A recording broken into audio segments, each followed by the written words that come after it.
All right, YouTube, I want to let you in on a little problem I've been having, and that is that sling mount adapters for the AR-15 are not all created equal, especially when you've already modified your AR-15.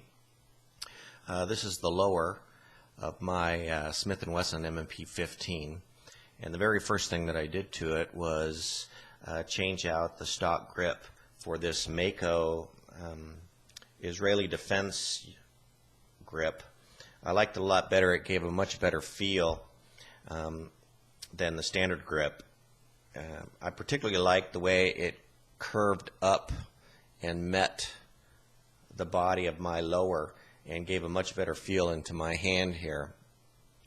And I like that it also extended past this retainer. It was actually flush with it, which was a really nice touch. Well, the problem came in when I decided that I needed a sling mount and I needed to change out this ring.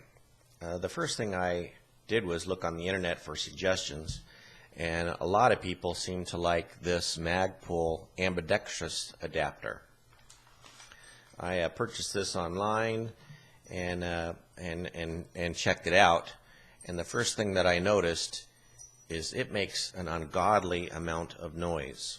And some people actually commented about how much noise that this unit made on the internet and said, well, if you've got your sling attached to it, it doesn't make that much noise. But I keep this unit in the ready without a sling on it, and the last thing I need to do is pick it up and alert the intruder that I'm on my way.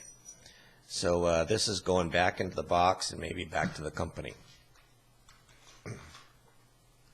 An alternative to that type of mount that jingles and jangles like Santa Claus's reindeer was this unit that I picked up from Brownells. This still had an attachment points for port and starboard, but it didn't have a ring on it that could make a bunch of noise.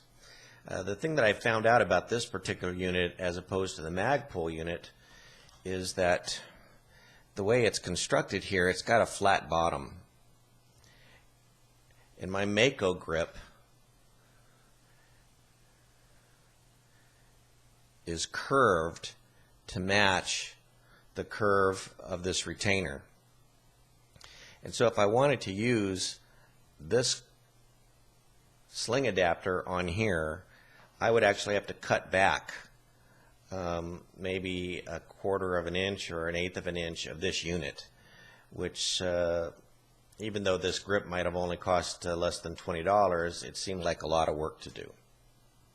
So I discounted that one, and that one will probably go back. And I've decided to just not use the whole ambidextrous thing at all, and picked up this unit here from G&G.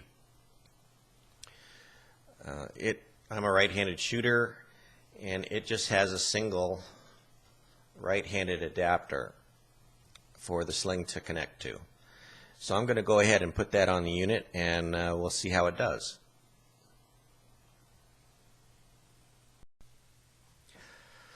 All right, well, I'm glad we didn't get that on camera because I really struggled with this castle nut. Apparently, I purchased this Tapco AR-15 wrench from a company on Amazon.com, and it is absolutely impossible to get all 3 of these connectors to connect with my Smith & Wesson M&P 15. It actually looks like this tool needs to be bent out a bit because these 2 sections just do not fit correctly on this tool, and I ended up scratching and possibly damaging the threads on my AR-15. So I gave up on this unit. It seems solid, it seems sturdy, but it's just not stamped out to fit the Smith & Wesson M&P 15. So I took my unit to my local store, who loosened the castle nut for me and free of charge. So kudos to Faith Armory in Murrieta, Temecula area.